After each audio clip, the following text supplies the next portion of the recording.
Gracias, Mati. Buenas noches a todos. Hoy vamos a ver un tema especial que normalmente sabemos tocar, no muy a menudo. Es la gracia de dar. Es un tema muy importante en la Biblia. Por lo menos, creo que hay más de 40 pasajes, no palabras, sino más de 40 pasajes en la palabra de Dios donde se toca el concepto de dar. Por eso vamos a enseñarlo en esta noche, arrancando bien desde atrás, desde los albores del libro de Génesis. Así que vamos a orar por esto. Señor, te damos muchas gracias por este tiempo que nos regalas de estar en comunión en tu iglesia, de disfrutar entre hermanos, de cantar, de adorar y también ahora de abrir tu palabra. Señor, te pedimos para que ella impacte en nuestro corazón, Señor. Vamos a conocerte más y servirte más. Damos gracias por todo en el nombre de Cristo Jesús. Amén. Muy bien, hay pasajes que no los voy a citar por una cuestión de tiempo, pero quedan, si los ponen aquí atrás mío. En Génesis 14, 18, 20, tenemos ahí un evento donde está el patriarca Abraham. Abraham viene después de una victoria sobre reyes que habían atacado y habían saqueado Sodoma y Gomorra, y particularmente en ese lugar estaba su sobrino Lot. Y él decide rescatarlo, persigue a esos reyes, los derrota, viene de regreso y a su encuentro sale Melquisedec, rey de Salem,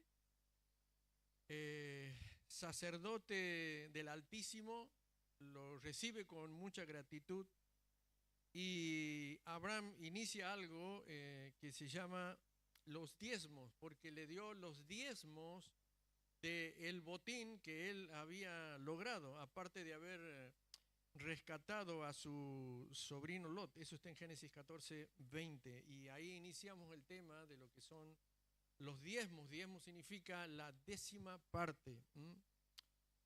Hay algo que desde atrás tenemos que entender. Luego de esto viene la ley, viene la Torá por medio de Moisés, y mediante la ley va a establecer una serie de regulaciones sobre muchas cosas de la vida de Israel, pero en especial acerca del dar, de la gracia de dar. La gracia estuvo en el Nuevo Testamento, está y estuvo en el Antiguo Testamento.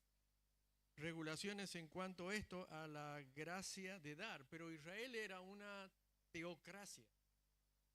Una teocracia significa que era el gobierno de Dios, la autoridad de Dios sobre su pueblo, sobre su pueblo. Ahora, a veces hay momentos críticos en la vida del pueblo de Dios cuando constantemente existe una tensión, que la hubo antes, la hubo después y la sigue habiendo ahora, va a seguir estando aún en la iglesia de Dios.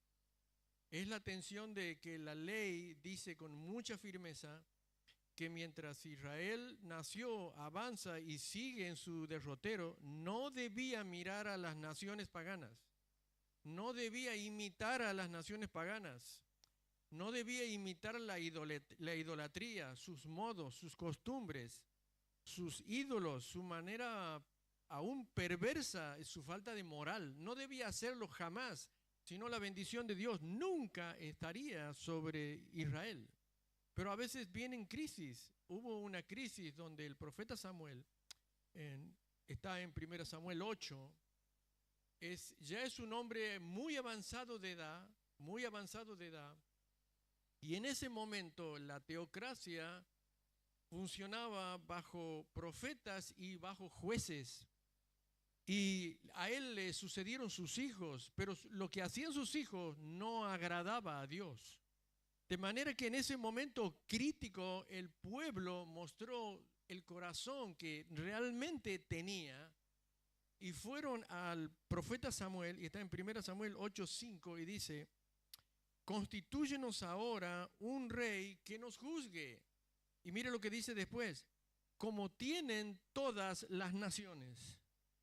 Un rey como tienen las naciones paganas que nos rodean. Queremos un rey, pero como ese. Queremos algo visible, queremos algo para ver, queremos a alguien para seguir.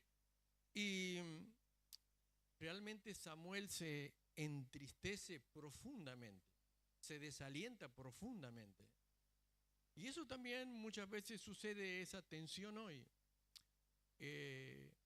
A veces son los consejeros, a veces son los líderes, a veces son los que restauran, son los que invierten en las vidas de personas, su tiempo, su dinero o sus familias y cantidad de cosas, un tiempo invertido en sus discípulos.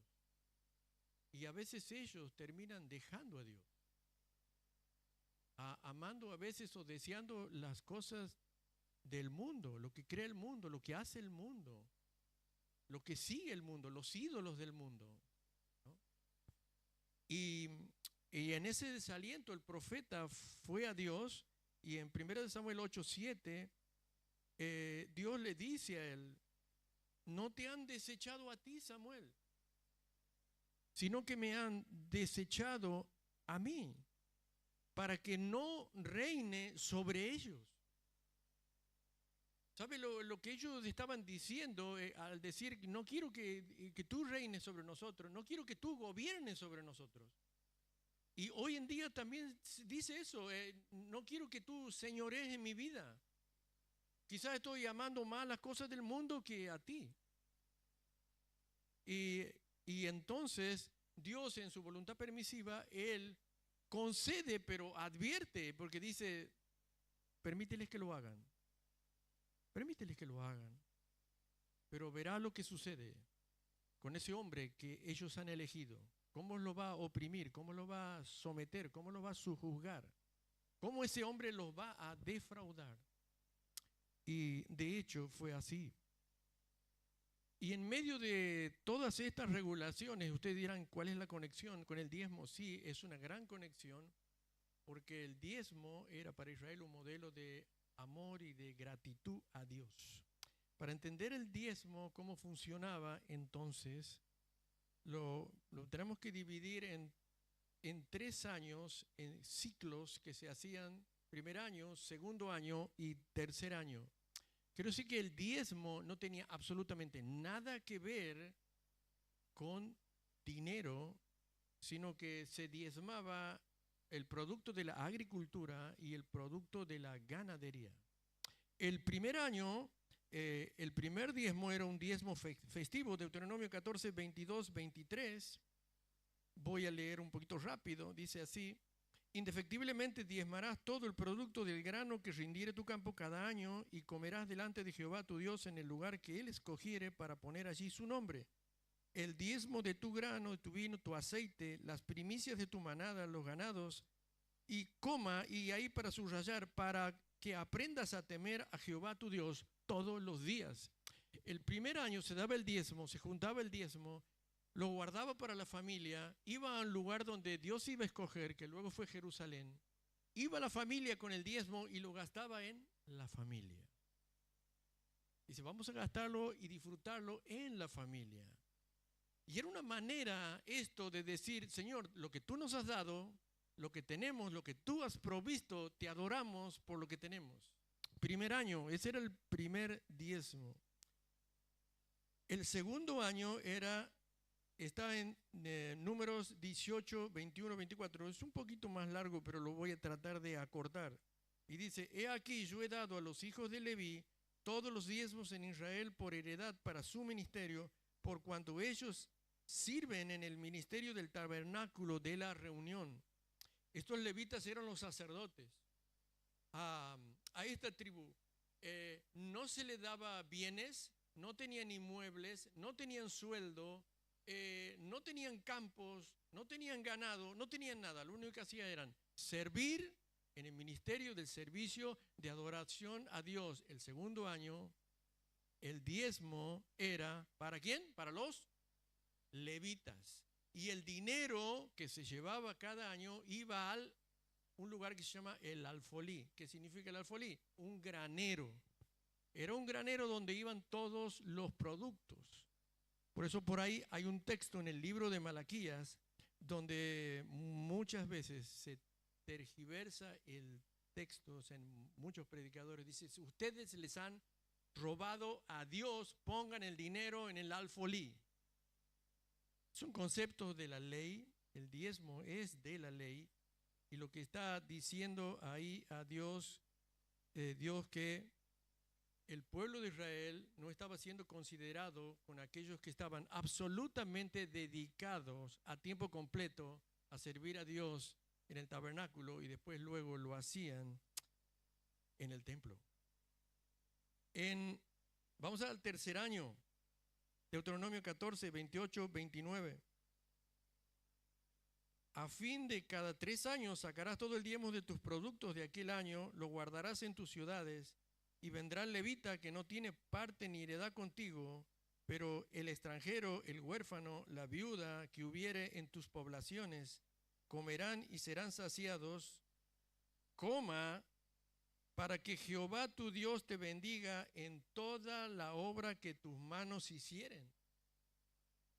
Este tercer año era un tanto para los levitas, para los sacerdotes, pero también era una especie de justicia social. Era para los necesitados, para los pobres, para los que no tenían dinero, para los que no tenían posibilidades, y entonces se reunía ese diezmo en la ciudad de cada uno y los levitas se encargaban de empezar a dar ese dinero a los necesitados en Israel.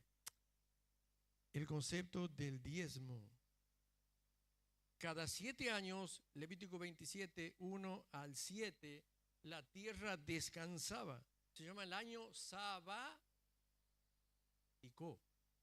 El año sabático, cada 7 años, la tierra descansaba. Y usted dice, no se sembraba, no se atendía al ganado, y Dios estaba diciendo, para que aprendan a confiar en mí, que yo puedo proveer todo. O sea, el concepto del diezmo, el concepto de la gracia de dar, abarcaba una espiritualidad muy grande para Israel, para que aprendan a confiar en Dios, que Dios iba a bendecir en todo momento, en toda circunstancia, y para que los pobres, los necesitados en Israel sean atendidos. Y luego, finalmente, cada 50 años era lo que se llama el jubileo. Con el jubileo hay algo muy especial porque es año de liberación y de restitución de tierras. ¿Liberación de qué? Cualquier esclavo que había en la casa, en una familia en Israel, tenía que ser liberado. Cualquiera que le había ido mal, tenía una crisis económica y había tenido que poner su casa como garantía, su campo como garantía, cada 50 años le era devuelto. Que nos agarramos la cabeza hoy en la Argentina porque Dios no permitía la acumulación de riquezas en Israel, no quería terratenientes con dueños de grandes extensiones. Dios dice, la tierra es mía, el ganado es mío, las personas son mías, aprendan a confiar. 50 años, ¿no?, en el mundo judío. Bueno, Israel daba muchísimo más que el diezmo, entre el 25 y el 30 y el 34%, porque también había ofrendas para días festivos, ofrendas voluntarias, ofrendas de todo tipo. Así que, qué importante. Pero ahora nosotros cuando llegamos al Nuevo Testamento, ¿está el diezmo en el Nuevo Testamento? Sí, está. Jesús lo mencionó al menos 3 veces, pero 2 versículos se repiten, ¿no? En Mateo, en Lucas 18, en Mateo 23 le dice, hay vosotros escribas y fariseos hipócritas, ustedes diezman la menta, el eneldo, el comino, y dejan lo más importante, que es la justicia, la misericordia y la fe. Las tres son reprensiones del Señor Jesús al mundo religioso, entre los fariseos, los escribas y los saduceos, porque ellos se creían en una superioridad espiritual, por el hecho de que ofrendaban, inclusive ofrendaban a cosas que de la ley no decía, como dice el eneldo, la menta, no sé, el poleo, en lo que a ustedes se les ocurra, ellos ofrendaban porque decían, nosotros somos muy espirituales. Inclusive cuando se junta el publicano y el fariseo le dice a Dios, yo ayuno 2 veces a la semana. La ley de Moisés dice que una sola vez era obligación ayunar. El día de Yom Kippur, donde el sumo sacerdote entraba en el lugar santísimo y ofrecía por los pecados a todo el pueblo de Israel. Ese sí era un mandamiento para ayunar, ¿no? Pero ellos dicen que, mira, qué espirituales que somos. Y el Señor Jesús los reprende de manera que el diezmo sigue estando bajo la ley. Bueno, yo creo que esta introducción era necesaria para entrar en lo que es la gracia de dar en el Nuevo Testamento. Porque en el Nuevo Testamento ya no se habla más del diezmo, sino que se habla de la gracia de dar mediante la ofrenda. Ya no hay mandamiento, ya no hay exigencia, sino que es un asunto del corazón y de la espiritualidad de cada uno. Vamos a ir a un texto en 2 de Corintios capítulo 8, vamos a trabajar ahí a enseñar sobre eso. En 2 de Corintios capítulo 8 y versículo 9 hay muchos pasajes en cuanto al dar, en cuanto a la ofrenda. Pero miren que es tan importante que Pablo le va a dedicar 2 capítulos a hablar de la ofrenda. 2 de Corintios 8 y pasajes de 2 Corintios 9. Yo quisiera advertir de que lo que se hace aquí se va a hacer una colecta para los hermanos en la iglesia en Judea, en Jerusalén, que estaban pasando por grandes necesidades económicas. Y se va a hacer una colecta entre las iglesias de Grecia. Si bien es una colecta especial, puntual, pero ahí Pablo nos va a brindar a nosotros, y ahí está el beneficio para nosotros como iglesia, de muchos principios que pueden regular nuestra ofrenda, nuestra manera de dar, nuestra actitud a la hora de dar a Dios.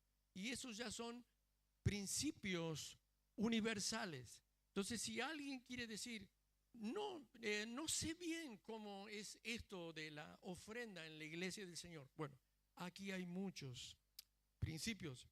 Al menos yo he contabilizado en el texto que hay más de 12 o 15.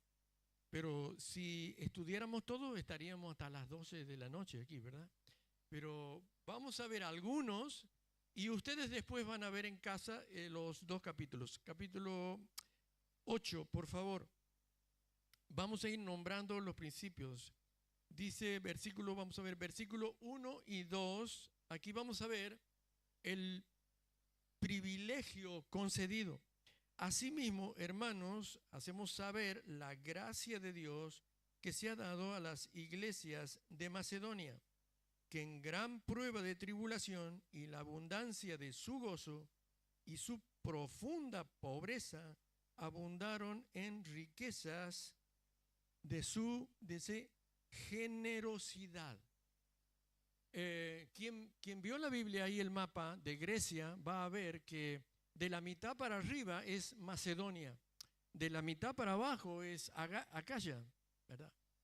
Las iglesias de Macedonia estaban pasando por un momento de profunda crisis económica, las familias, pero las iglesias del sur, que son las de Acaya, eran iglesias que estaban enclavadas en ciudades que eran económicamente muy ricas. Ahí estaba Corinto y ahí estaba Atenas. Y dice Pablo que los primeros que habían reaccionado a la pobreza de las iglesias, mire, ¿sabe los kilómetros que hay de Macedonia a Jerusalén? Miles. No conocían a ningún hermano, no conocían la iglesia, no los habían visto nunca en su vida, pero ellos pusieron en su corazón, y a mí me encanta porque dice la gracia de Dios que ha sido dada. Esto primero cambia el concepto de la ofrenda porque Dios nos da la gracia de ofrendar. El regalo, nos es concedido el privilegio de ofrendar. Puede que alguno en su corazón diga, qué privilegio que yo ofrendo. O que diga, oh, qué bueno que cuenten con mi dinero, ¿verdad? Pero miren, la ofrenda no es una cuota social, no es la cuota del IOSEP, tampoco es el carné de un club, ¿verdad?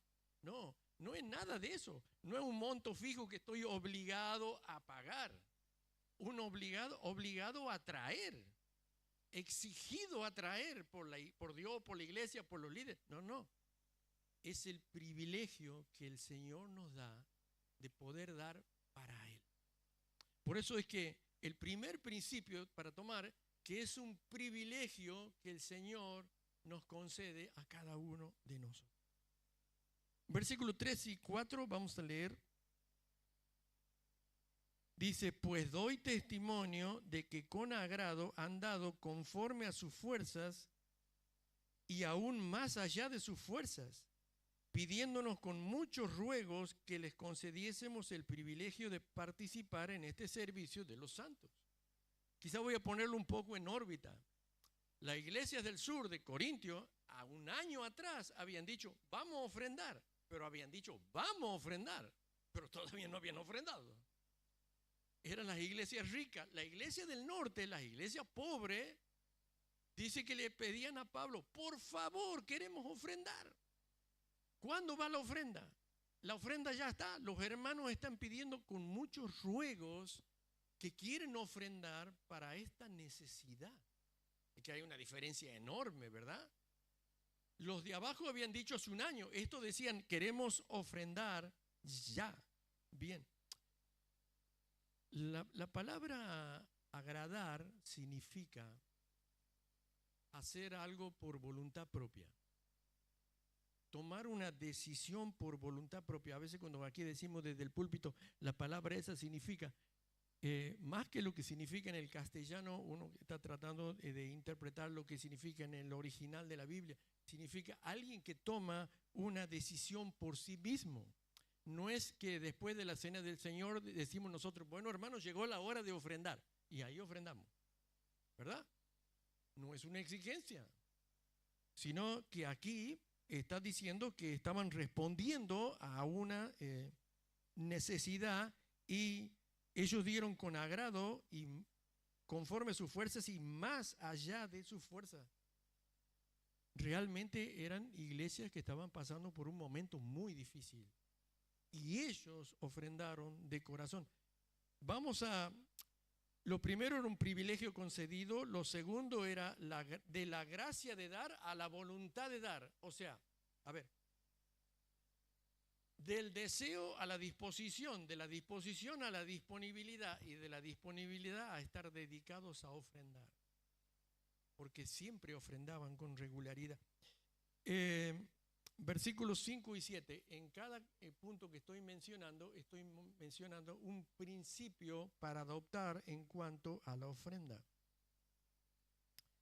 Y no como lo esperábamos, sino que asimismo se dieron primeramente al Señor y luego nosotros por la voluntad de Dios. De manera que exhortamos a Tito para que, tal como comenzó antes, asimismo acabe también entre vosotros esta obra de gracia. Por tanto, como en todo abundáis, en fe, palabra, ciencia, solicitud, en vuestro amor para con nosotros, abundad también con esta gracia. Miren, versículo 5, dice Pablo, estoy admirado, póngale en la palabra que quiera, anonadado.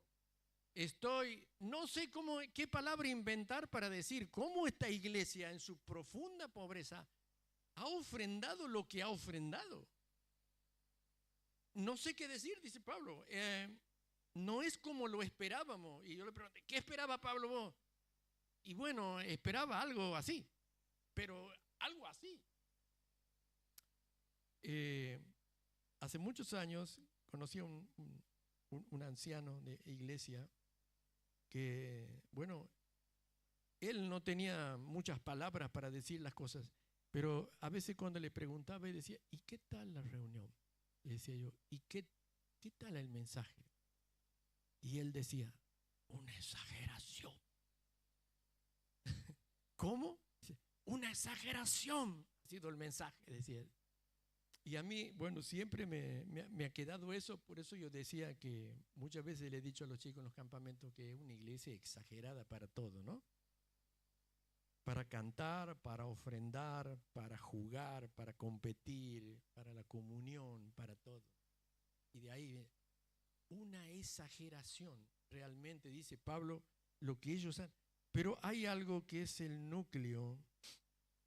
La palabra exageración viene de la palabra en el versículo 7 donde dice abundáis. En todo abundáis. ¿No? Decía, para todos son exagerados, dice. Pero a mí me encanta porque uno pregunta, ¿cuál era el núcleo de esta exageración? Y que eran exagerados en su espiritualidad. Tenían una espiritualidad exagerada. Porque ahí, miren qué le dice, que ¿en qué abundaban?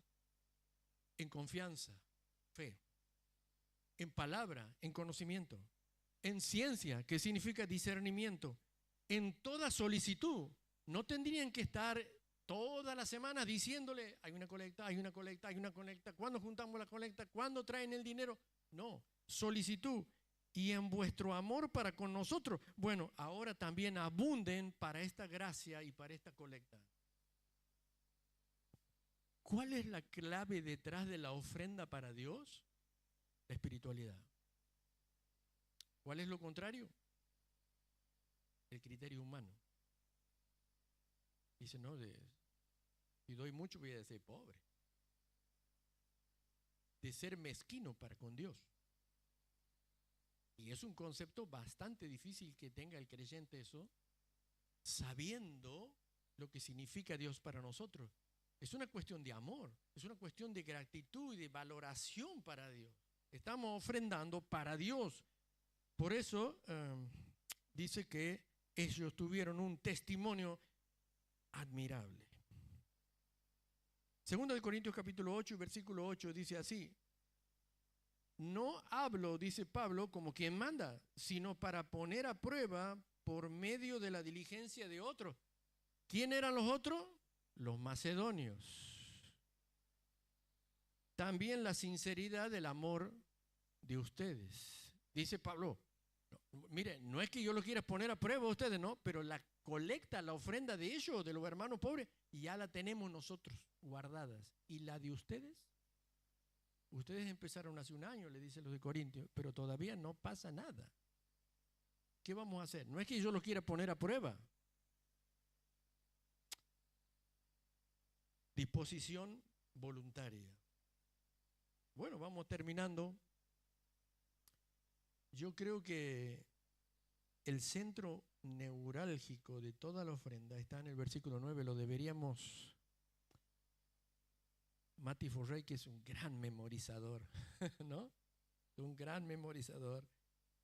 ¿Qué versículo para memorizar, Mati? Porque ya conocen la gracia de nuestro Señor, que por amor a nosotros se hizo pobre, siendo rico, para que vosotros con su pobreza fuésemos enriquecidos. Y de verdad que el Señor fue pobre, ¿no? Siendo el dueño del universo, el dueño del oro, el dueño de las riquezas, el dueño de la tierra, el dueño del ganado, el dueño de absolutamente todo, se hizo pobre, caminó pobre, tenía solo una túnica para andar, no tenía casa, no tenía inmueble, no tenía sueldo, no tenía nada. Y solamente con el propósito de venir a morir en la cruz por nuestro pecado. Morir en la cruz por nuestro pecado. Siendo rico, Él se hizo pobre. ¿Cuál es el modelo? Jesús. ¿Cuál es el parámetro? Jesús. No hay ofrenda más grande que la que Él hizo por nosotros. Cuando yo termine este mensaje y estemos celebrando aquí la cena del Señor, tenemos que recordar eso, que Él, siendo inmensamente rico, Dios del universo, se hizo pobre y nos enriqueció con su pobreza porque nos dio el perdón y la vida eterna. Esto se llama una verdad teológica. A veces se confunde la verdad teológica con la actitud humana. Ah, voy a aprovechar para enseñar un poquito sobre esto, porque a veces nos equivocamos. La verdad teológica es cuando Dios enseña una verdad que se corresponde a su carácter y a su obra, ¿verdad? Pero después está la actitud humana. Cómo nosotros internalizamos eso que Dios hace en nuestras vidas. Por ejemplo, una verdad teológica es que Dios es un Dios perdonador. Un precepto en Efesios capítulo 5 que dice que nosotros tenemos que perdonar a nuestros hermanos como Dios nos perdonó a nosotros. Y la actitud nuestra es que debemos perdonar a aquellos que nos ofenden, ¿verdad? Porque Dios es un Dios perdonador. Bueno, vamos a ir terminando. Segunda de Corintios, capítulo 8 y versículo 20 y 21. Evitando que nadie nos censure en cuanto a esta ofrenda abundante que administramos, procurando hacer las cosas honradamente, no solo delante del Señor, sino también delante de los hombres.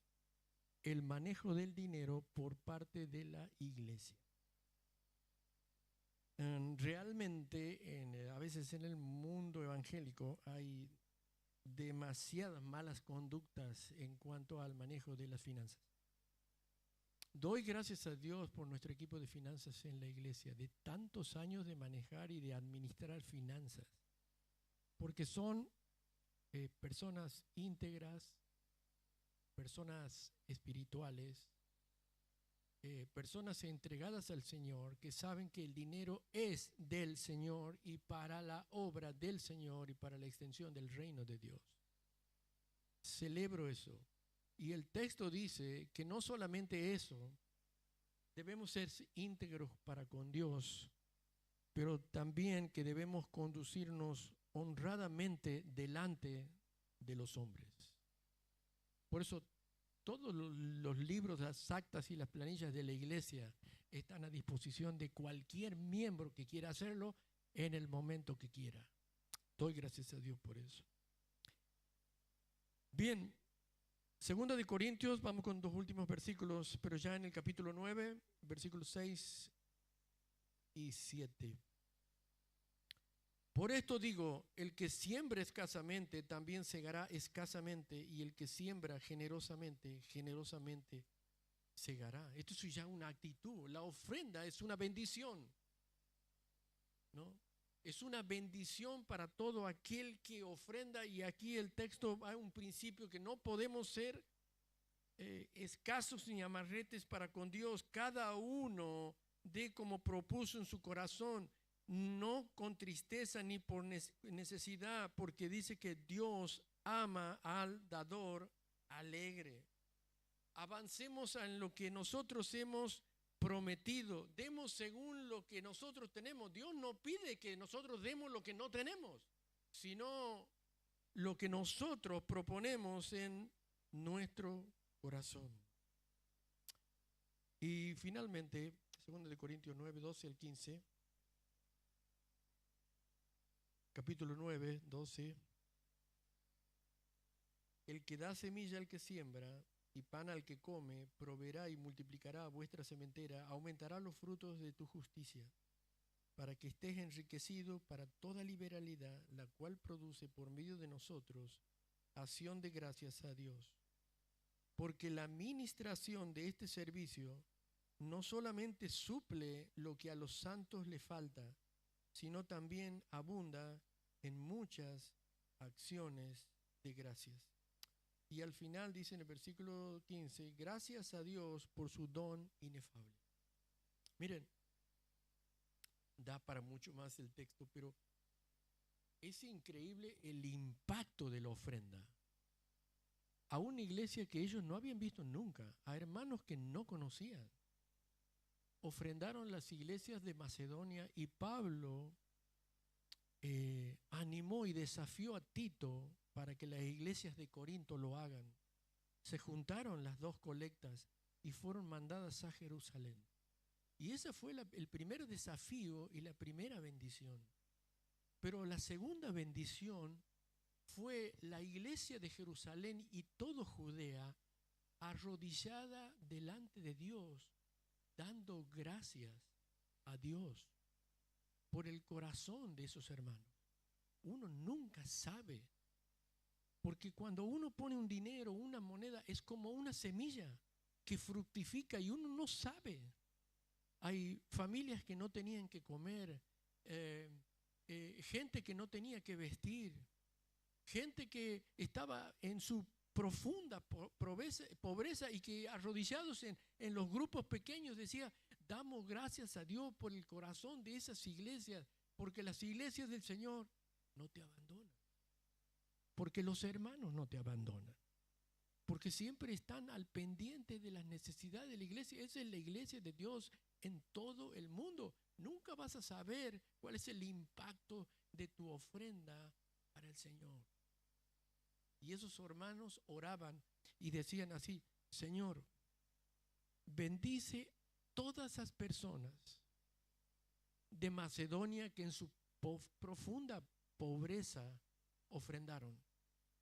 Pero bendice también a todas esas iglesias del sur de Grecia que tenían abundancia de dinero, pero reconocieron que el dinero es tuyo, Señor.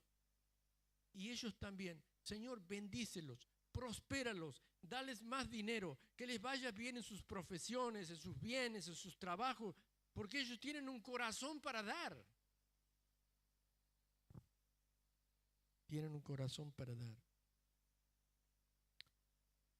Miren, no hay nadie que sea más inmensamente pobre en este mundo que solo lo que tiene es dinero. Y solamente dinero para él. El Señor bendice tremendamente la gracia de dar. Y nosotros podemos ser bendecidos con eso. Pablo fue un hombre que salió de Antioquía sin un peso, dinero, y recorrió miles y miles de kilómetros a pie. Comía donde entraba y le daban, y se sustentaba. Y la iglesia de Filipenses lo siguió con su ofrenda por todos lados. Y Pablo fue una persona agradecida. Y él lo dijo así en Filipenses capítulo 4 y versículo 19. Mi Dios pues suplirá todo lo que os falta conforme a sus riquezas en gloria en Cristo Jesús. ¿Oramos? Amado Dios, qué tema tan profundo, Señor, que es para nosotros la ofrenda. Sabemos, Señor, que la gracia de dar se da en el servicio, en el ministerio, en la ayuda, en el tiempo, pero en este momento estamos aprendiendo principios de estas ofrendas materiales, Señor, a la que tú nos has mandado, Señor, a dar, no por obligación, no por exigencia, sino por amor y gratitud a ti. Sabemos el impacto que tienen estas ofrendas, Señor, en aquello que tú amas, es la iglesia y la extensión del reino de Dios, en la extensión del evangelio a las personas que aún no te conocen.